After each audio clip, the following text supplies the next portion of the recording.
Well, it seems that your journey has ended. Very sorry about that. It was always going to end this way, of course.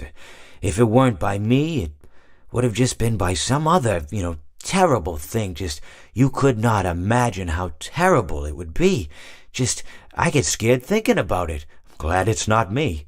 It reminds me of a time I was speaking to my good friend Orville. We were sitting on a park bench watching the pigeons. I was on the left, he was on the... Oh, wait, was I on the right or left? Anyways, it doesn't matter. We were sitting on there watching the pigeons.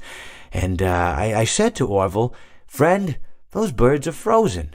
And he kind of looked at me like I'd lost my mind. But I reminded him that it was winter, and often birds will sit in a tree until they freeze.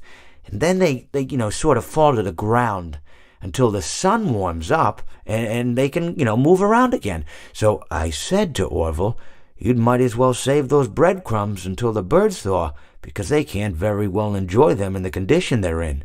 To which he asked what I meant, and asking what condition the crumbs should be in before he threw them to the birds, assuming that I meant the birds couldn't enjoy the breadcrumbs in the condition that the crumbs were in, when in fact I had meant the birds could not enjoy them in the condition that the birds were in, considering that the birds were frozen. So he took a moment and then threw his last handful onto the ground. I said to him, "Orville, why did you throw the breadcrumbs to the birds when I just told you they're frozen?" To which he responded, "The breadcrumbs are not frozen." Again, misunderstanding my words. I didn't mean to say that the breadcrumbs were frozen when I said I told you they're frozen.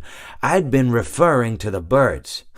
In hindsight, what I should have said was, and this would make perfect sense, "Why did you throw the breadcrumbs to the birds when the birds are frozen?" He misunderstood upon my correction, stating that he didn't know what else to do with the breadcrumbs, and that perhaps, when the birds thawed, they'd still be able to eat the crumbs. So I said to Orville, and this is what I said to him, I said, "Orville, the birds may be dead,